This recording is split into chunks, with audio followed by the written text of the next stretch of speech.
오늘 우리가 함께 봉독하실 하나님의 말씀은 예레미야 9장입니다. 예레미야 9장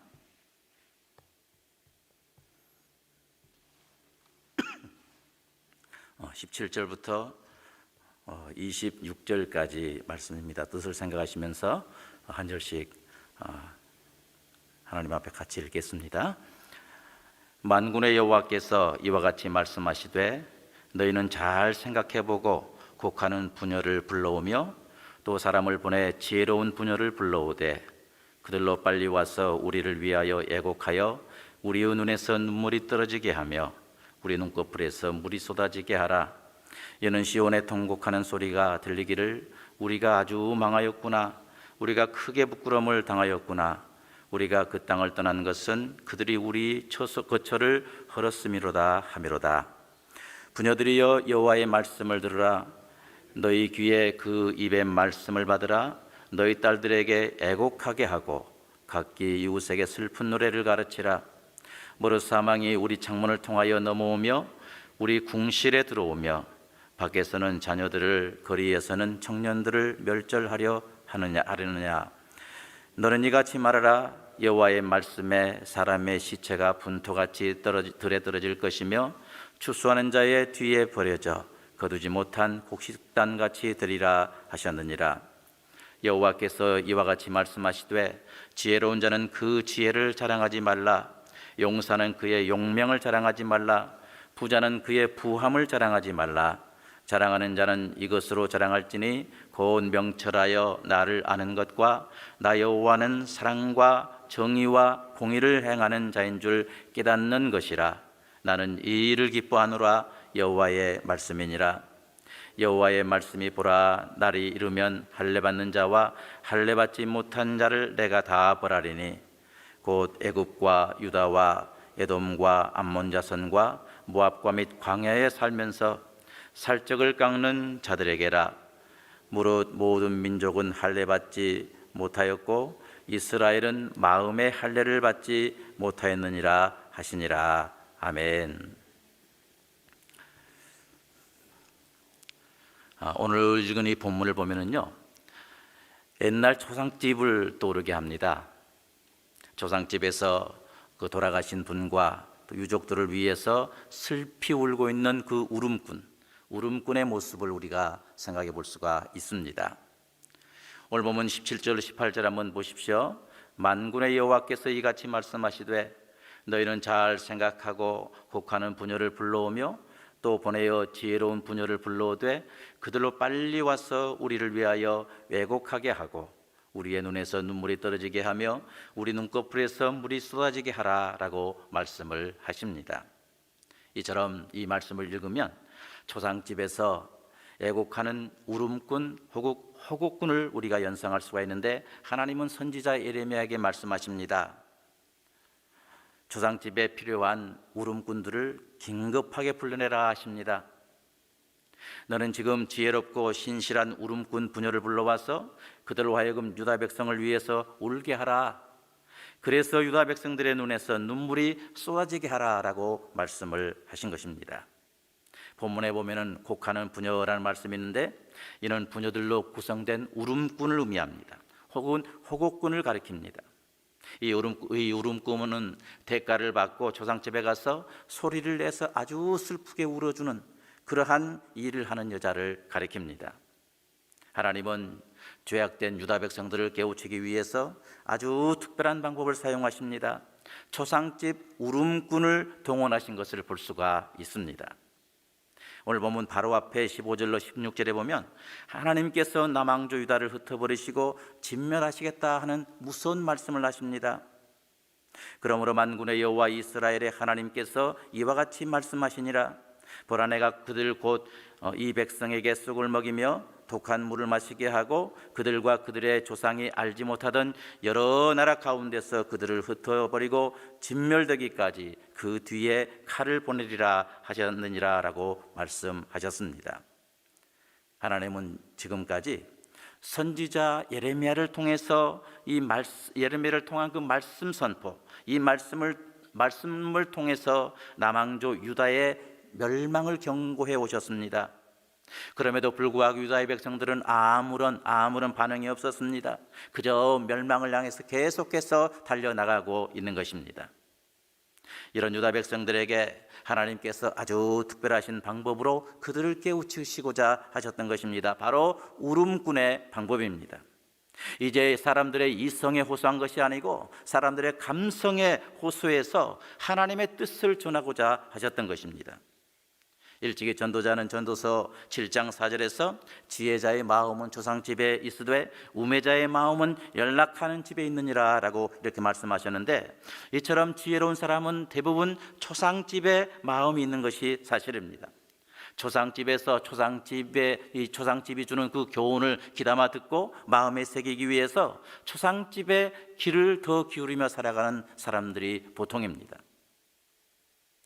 우리가 부모들이 자녀들을 교훈할 때도 그렇지 않습니까? 부모들이 자녀에게 무엇을 가르치려고 할 때 야단을 치면서 한번 가르쳐 보세요. 설령 그 말이 옳다고 해도 자녀들이 잘 안 듣습니다. 그러나 울면서 한번 사정하면서 말해 보세요. 대부분의 자녀들은 울고 있는 그 부모님의 그 마음을 안타깝게 여기고 그 진정성을 확인한 결과 그 부모의 말을 마음속 깊이 받아들이는 그런 경우들이 많습니다. 이것입니다. 이러한 사람들의 심리를 잘 아신 하나님께서 초상집의 그 울음꾼을 통해서 유다 백성들에게 말씀하시고자 하신 것입니다. 이 울음꾼을 통해서 무뎌져 버린 그 유다 백성들, 그래서 들을 길을 상실해 버린 그 유다 백성들을 끝까지 깨우치시고자 하셨습니다.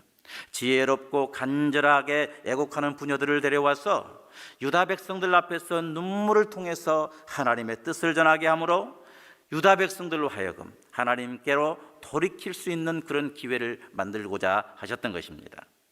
그러면 울음꾼들의 그 울음 내용은, 애곡 내용은 무엇입니까? 본문 19절에서 이는 시온에서 호국하는 소리가 들려 이르기를 우리가 아주 망하였구나, 우리가 크게 수욕을 당하였구나, 우리가 그 땅을 떠난 것은 그들이 우리 주택을 헐었음이로다 함이로다 라고 했습니다. 울음꾼들이 슬퍼하는 그 내용을 보면은요, 우리는 망한다, 우리가 크게 수욕을 당한다, 우리가 이 땅을 떠나게 된다, 이는 원수들이 우리 땅에 들어와서 우리의 집을 헐어버렸기 때문에 바로 이런 것이다 라는 이런 내용이었습니다. 그리고 하나님께서는 이러한 눈물로 전파된 그 슬픈 메시지가 바람을 타서 전국적으로 확대되기를 원하셨던 것입니다. 20절에서 그랬습니다. 부녀들이여 여호와의 말씀을 들으라, 너희 귀에 그 입의 말씀을 받으라, 너희 딸들에게 애곡을 가르치며 각기 이웃에게 애가를 가르치라 라고 하셨습니다. 이 말씀처럼 하나님은 애곡꾼들이 단지 애곡하는 것으로 그치지 말고 그 애곡의 내용을 자기 딸들에게 가르치고 자기 이웃에게 가르치고 또 다른 사람들에게 가르치고 해서 이 하나님의 그 메시지가 온전히 전국적으로 확대되기를, 그래서 전 국가적인 어떤 회개와 돌이킴의 역사가 일어나기를 하나님은 기대하셨던 것입니다. 이 울음꾼을 통한 메시지가 대대적으로 확장되기를 하나님은 원하셨습니다. 하나님의 말씀을 통해서 밝혀진 그 유다의 멸망의 그 상황은요, 너무나도 끔찍합니다. 너무나도 처참한 것을 볼 수가 있습니다. 먼저 21절에 보니까 무릇 사망이 유리창문을 통하여 넘어오며 우리 궁실에 들어오며 밖에서는 자녀들을, 거리에서는 청년들을 멸절하려 하느니라 라고 했습니다. 이 말씀에서는 이 말씀을 보면은 사망이 의인화되어 있습니다. 사망이 어떤 인격성을 가지고요, 어떤 일을 행하고 목적을 성취한 걸 볼 수가 있습니다. 이 사망이 먼저 창문을 타고 와서 요새 안으로 들어옵니다. 그리고 이 요새 안에서 경계를 서고 있는 군사들을 먼저 멸절시켜 버립니다.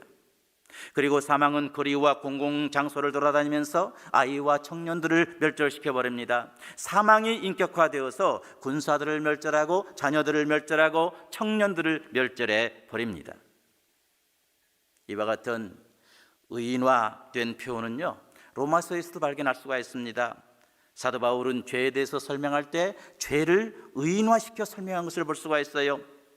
로마서 7장 11절에 보니까 그랬습니다. 죄가 기회를 타서 계명으로 말미암아 나를 속이고 그것으로 나를 죽였는지라 라고 했는데, 여기 보면 죄가 의인화되어서 표현된 걸 볼 수가 있습니다. 죄가 어떤 인격성을 가지고 능동적으로 기회를 이렇게 엿보다가 무엇을 덥석 취하는 이러한 어떤 그러한 표현으로 이 말씀이 구성된 걸 볼 수가 있습니다. 다시 말해서 이 말씀은 죄가 이제 계명을 통해서 사람에게 처절한 그 좌절감을 맛보게 한다라는 그런 의미인데, 사도 바울도 이 죄를 이 말씀을 통해서 의인화하여 표현한 것을 볼 수가 있습니다. 그리고 본문 22절에도 보니까 유다의 멸망이 얼마나 끔찍한 것을 아울러 보여주고 계시는데, 너는 이같이 말하라. 여호와의 말씀에 사람의 시체가 분토같이 들에 떨어질 것이며 추수하는 자의 뒤에 버려져 거두지 못한 곡식단같이 되리라 라고 하셨습니다. 이 말은 유다 백성들의 그 대량 학살뿐 아니라 그 시신조차 아무렇게나 내팽겨질 것에 대한 비유의 말씀입니다. 멸망의 날에는 유대인들의 시체가 밭에 흩뿌려진 그 거름 있잖아요. 거름처럼 온 땅에 내버려져서 악취를 풍기게 되는 그런 상황이 올 것이다, 이런 말씀입니다. 그리고 유다인들의 시신이 여기저기 내팽겨쳐서, 다시 말해서 장례식도 치르지 못한 그런 상태에서 내팽겨쳐서 치욕을 당하게 될 것이라고 하나님은 말씀하고 계십니다. 이것이 바로 장차 하나님 말씀에 순종하지 아니하고 회개하지 아니할 때 당할 수밖에 없는 유다 나라의 멸망의 상태를 지금 하나님은 말씀해 주고 계십니다. 하나님은 선지자 예레미야에게 긴급 모집된 울음꾼들을 통해서 이런 비참함을 유다 사방을 다니면서 이제 대성통곡을 통해서, 대성통곡하는 방법을 통해서 알리게 하셨던 것입니다. 이 울음꾼을 통한 대성통곡이 처음에는 회개를 촉구하는 그런 차원으로 시작이 됩니다. 그럼에도 불구하고 이런 대성통곡에 반응하지 않으면 실제로 남왕조 유다의 장례식이 다가올 것을 예표적으로 지금 말씀하고 계십니다. 그날이 바로 유다의 멸망의 날인 것입니다. 불행하게도 이러한 울음꾼을 통한 하나님의 사랑 앞에서도 유다 백성들은 슬퍼하지 않았습니다. 회개하지도 않았습니다. 그들은 오히려 하나님과 상관없는 헛된 것들을 오히려 더 자랑하고 더 내세우고 있는 것을 볼 수가 있습니다. 23절에 보니까 그랬습니다. 여호와께서 이같이 말씀하시되 지혜로운 자는 그 지혜를 자랑치 말라, 용사는 그 용맹을 자랑치 말라, 부자는 그 부함을 자랑치 말라라고 하셨는데, 유다 백성들은 하나님이 아닌 사람의 지혜를 자랑했습니다. 자신들의 그 용맹함을 자랑했습니다. 자신들이 가지고 있는 그 부함을 자랑한 것을 볼 수가 있습니다. 한마디로 말해서 하나님이 아닌 세상 가치를 자랑하고 있다, 그 말입니다. 아무리 하나님께서 회개를 외쳐도, 유다의 멸망을 외쳐도 우리는 지혜롭다, 다 이겨나갈 수 있는 방법이 있다, 우리에게는 용맹이 있다, 군사도 강성하고 외적들이 침입해도 능히 부질 수가 있다, 이런 자랑을 한 것입니다. 우리에게는 많은 돈이 있다, 전쟁을 치르면 전쟁, 무엇을 하든지 간에 충분히 그것을 수행할 수 있는 재력이 우리 가운데 있다. 하나님의 말씀을 거절하고 오히려 세상의 것, 자신들이 가지고 있는 것을 자랑하면서 오히려 그 세상의 것들을 향해서 달려나가는 유다의 모습을 발견할 수가 있습니다. 솔직히 하나님의 백성들이 하나님이 아닌 다른 것들을 자랑하는 거, 이거 자랑이 아니고 부끄러운 일입니다. 부끄러워해야 될 그런 일입니다. 왜 그렇습니까? 가만 보면은 그래요. 자기가 자랑하고 또 자기가 우선순위로 삼고 있는 그런 어떤 것들 있지 않습니까? 그것이 있으면 거기에 전력을 다합니다. 그것에 모든 정신을 집중합니다. 그리고 그것을 위해서 살아갑니다.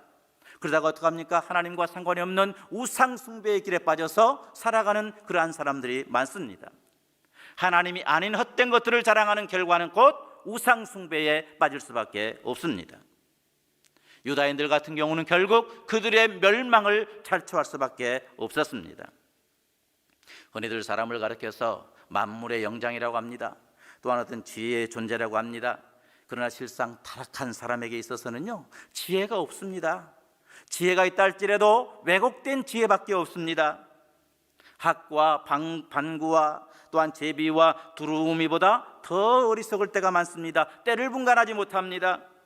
예레미야 8장 7절은 말씀합니다. 공중의 학은 그 정한 시기를 알고 반구와 제비와 두루미는 그 올 때를 지키거늘 내 백성은 여호와의 기뢰를 알지 못하도다 하셨다라, 이렇게 말씀했습니다. 이 말씀처럼 어떡합니까? 타락한 유다 백성들은 아무리 하나님께서 돌아오라고 해도 지금이 돌아올 때라고 이렇게 부르짖어도 돌아올 시기를 모르고 그저 타락의 골짜기에서 멸망의 진창에서 허우적대고 있을 뿐입니다. 그것이 최고라고 자랑하면서 살아가고 있는 모습을 발견할 수가 있습니다.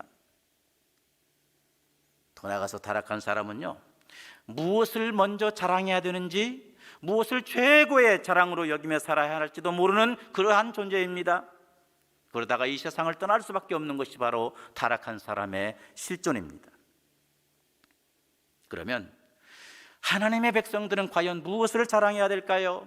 생명으로 가는 길이 무엇입니까? 하나님께서 기뻐하시는 그 길이 무엇입니까? 오늘 본문 24절 말씀, 24절을 함께 읽겠습니다. 24절 읽습니다.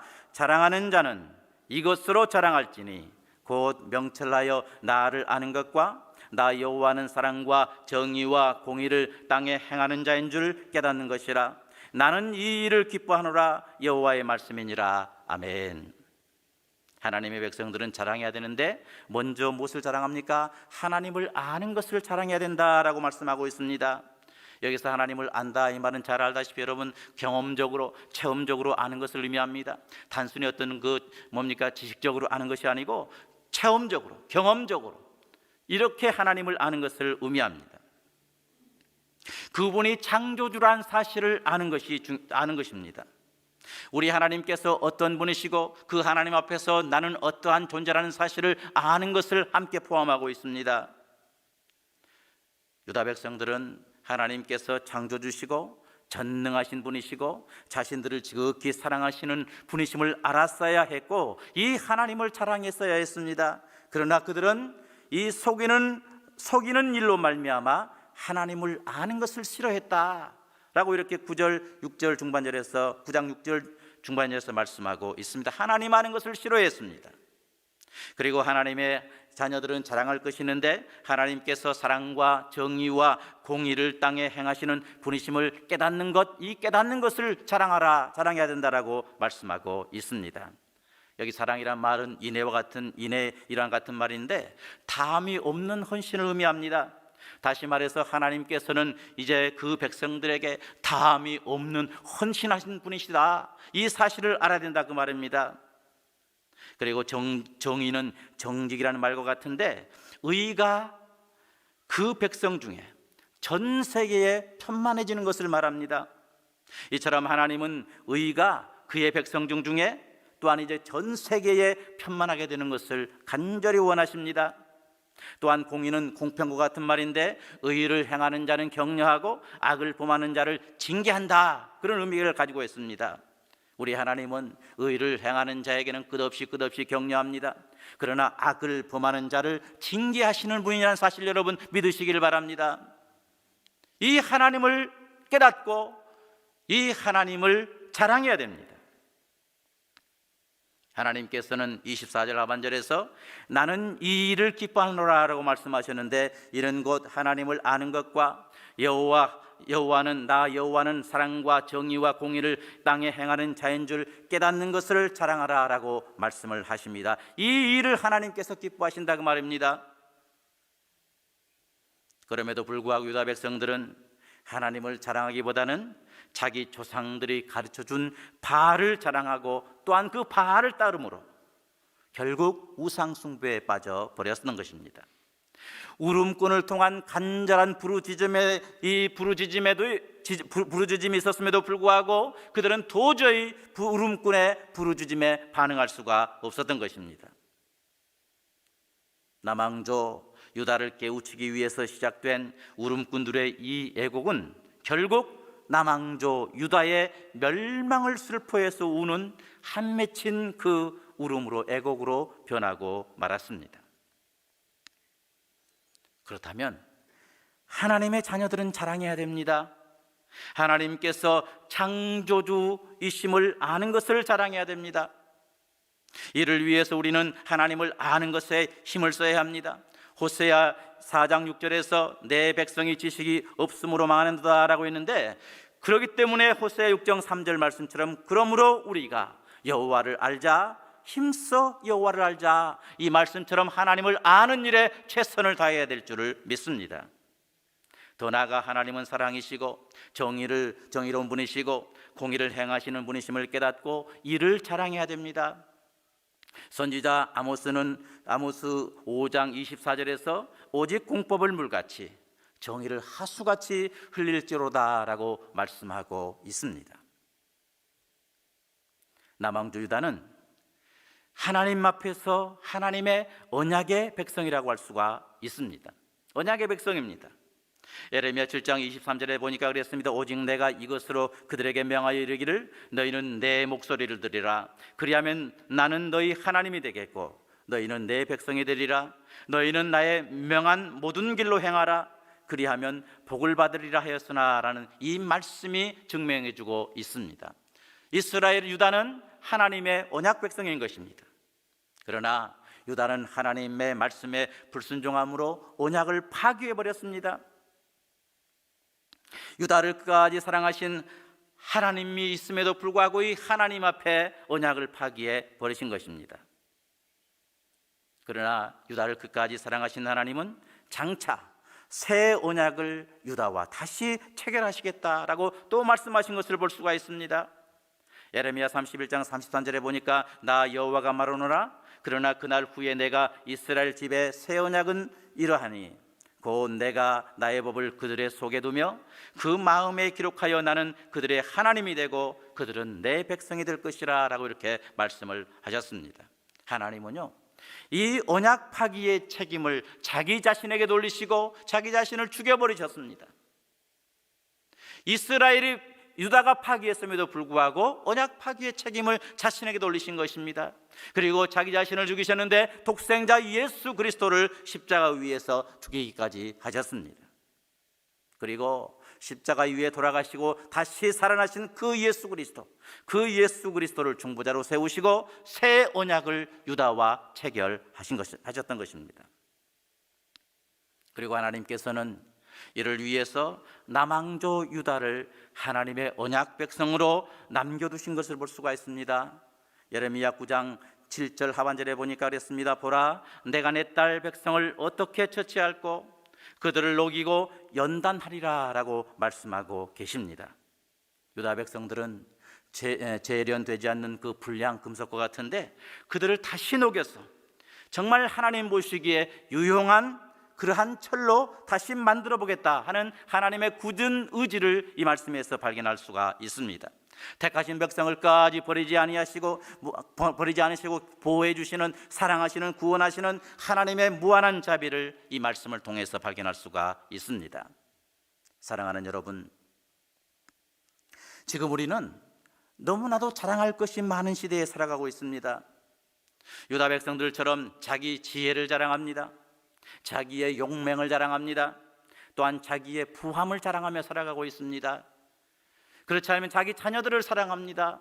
나의 이 사회적인 포지션을 또 자랑하며 살아갑니다. 기억하십시다. 앞에서도 말씀드렸습니다마는 이와 같은 것을 자랑하다 보면 이것들을 삶의 최고의 우선순위로 삼게 되고 이것을 얻기 위해서 자기 자신의 모든 열심과 모든 힘을 바치게 되는 것이 사실입니다. 그러다 보면 결국 이 세상이라고 하는 우상을 숭배할 수밖에 없는 그런 지점에 도달하게 됩니다.